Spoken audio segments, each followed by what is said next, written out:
see, it's been a source of great concern that people are consuming tomatoes and lettuce at a great voracity.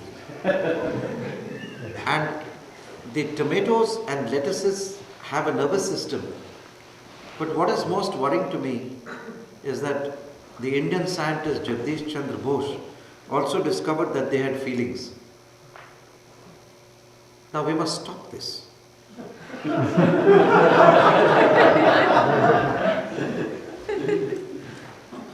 How can you harm a poor tomato or an orange, a tangerine, and an apple by ruthlessly digging your teeth into the apple? And to top it all, then you skin the apple alive. You skin it alive. You take the white, but this is true. Don't you skin the cover off? I asked them, why do you skin it? They said, pesticides. There are too many pesticides. But that pesticides is not my concern. The apple is my concern. The tomato is my concern. May I ask you, what are we doing in this direction of preventing the eating of lettuce and tomatoes and the green chilies, the big pumpkin chilies and all vegetarian food? Since if they had a nervous system, it was okay, I could pass it, but they have emotions, basic emotions. Has anybody thought of this ever before? Those vegans who are trying to play holier than thou and talking about cruelty to animals? I will leave it at that. Now I'll answer your question. Yes. What are you asking? Just, if you're vegetarian, should you be vegetarian or should you eat meat? Doesn't matter as long as you agree in the end.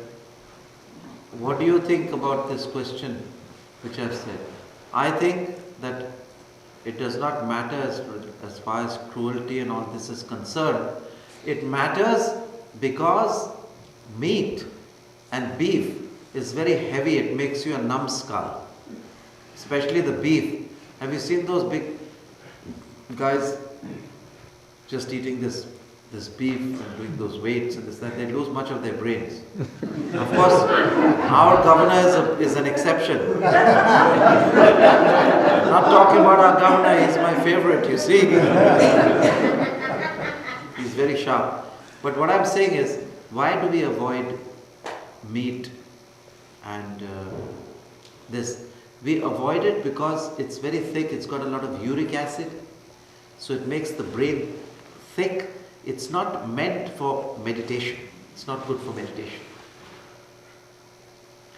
Then it has a lot of adrenaline which comes into the meat, because before the animal is led to slaughter, it emits a hormone of fear through the adrenaline, flight mechanism. This hormone is eaten by us day and out. We also get the fear complex. So therefore meat should totally be avoided. This way or that is bad. But how about my question about the tomatoes and the lettuce? That's a source of great concern. They don't pass through the fear. They pass through our kriya. No, they don't pass through the fear like the animals before they die. They have fear or anything. They don't pass through the fear, so they don't give us that adrenaline or that fear, right? Yeah. Right? Yeah. But that's selfish, that's as far as us. How about us killing them? This is the point from our point of view. It's good or bad for us. But how about for the poor tomato or the plant? It still dies, no? It becomes part of us when we eat it. Well, so does the wild boar, so does the ham, so does the beef. I'm not against that, but I'm just saying it doesn't suit our purpose. But what do we do about the tomatoes and the lettuce? Cucumber. Are there any vegans here? I'm not trying to discourage the eating of tomatoes and lettuce. Please, go ahead. Yes? I have a question. Isn't like actually eating any food at all is unnecessarily, it's prohibited? It's like a substitute for lack of There are people who live by light, by sunlight.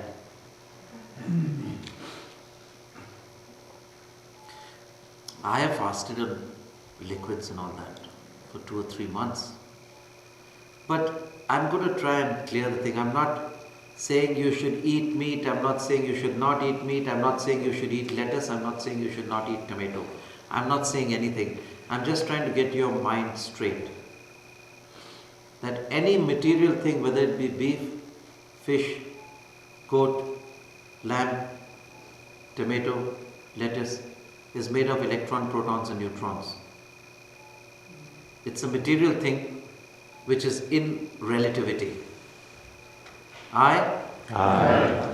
And therefore it's just a part of the food chain. It's just a part of the food chain. You individually have to decide what you have to eat. Whether it's just, live on celery, or whether you want to have turkey breast, or whether you want to have chicken, or whether you want to have pasta and salads and tofu. It's all up to you. This is the food chain. You have to get on with your Kriya Yoga. This is the first point. Now, in the food chain, what is good? I would say vegetarianism, because meat is not conducive to meditation. Finished. That's it. Gurunathaya Shiva Shambho Namaya Shiva Shambho Namaya Shiva Goraksha Goraksha Goraknathaya